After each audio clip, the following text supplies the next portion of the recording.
Thank you, Chair.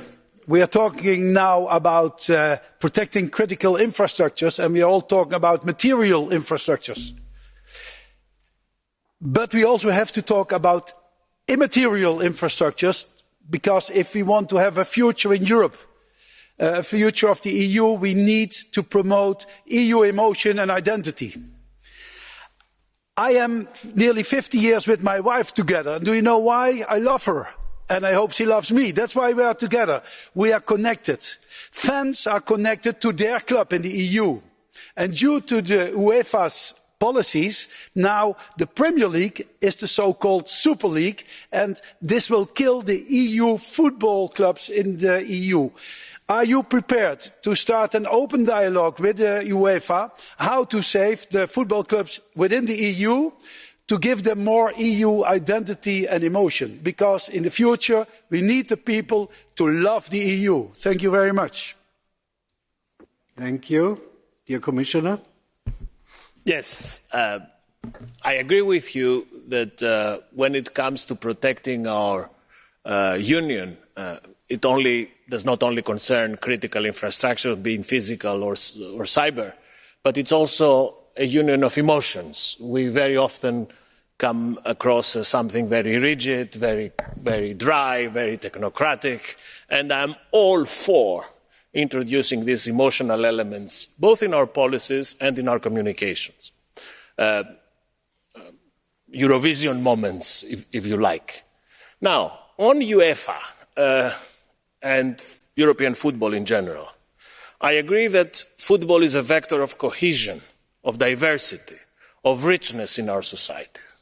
Football is something that is happening as we speak in our villages, in playgrounds, in schools, in stadiums.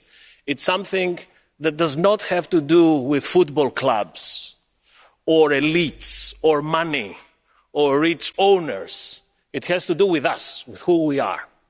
And your question allows me to reiterate our collegial, common commitment in this Commission to protect at any cost the European model of sport. European sport and European football will always be open to competition, linked to amateur sport, part of our way of life, of the type of society we stand for. It will never be a game between elites, rich owners of clubs that play amongst themselves, share huge gains of the TV rights at the expense of the national championships. This is something that will not happen. And I understand there are other options, I fully respect, but I'm here to defend the European model of sport as an element of our identity as people of Europe. Danke. Mr. Manders. Thank you, Mr. Manders. Thank you, Chair. I agree completely with you. It's not about money, it's about emotion. And my question was, at the moment, the Premier League is the Super League, which is only filled with money, and the EU clubs cannot compete anymore. All the money is going to the UK nowadays. Are you willing, that was my question, are you willing to set up an open dialogue with the UEFA and the Commission, and perhaps some people who are interested, to save the EU football clubs in the future, that they are not completely stroken away by the clubs from the Premier League, which is the case nowadays, with their loads of money from all kinds of the world. Nobody knows where the money from Qatar is coming from, who are investing in clubs in the UK.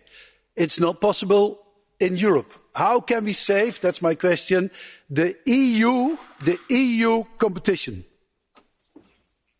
Herr Kollege, darf ich nur sagen, die Fragen sind... Dear colleague, the supplementary question has got to be relevant to the original question.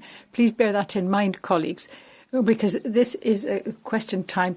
And, okay, we may have experts on the Champions League here, but this is really what the point of the question was. But I shall give the floor now to the Vice President of the Commission. Thank you, President. I do not want to repeat myself, simply to clarify that the national football championships are under the remit of the national arrangements. This is not part of the EU law, and UEFA has the autonomy to liaise with national football associations and regulate the national championships, like the Premier League. What is of European competence, and where my previous reply applies, is to any idea of a pan-European arrangement like the so-called European Super League, that would be a closed circuit of the richest clubs that will share among themselves something like 5 billion euros per year at the expense of the rest. This is what is fully against the European model of sport.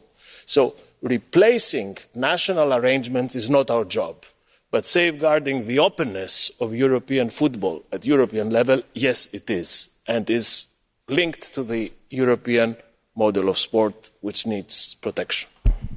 Danke vielmals, Herr Bernhard.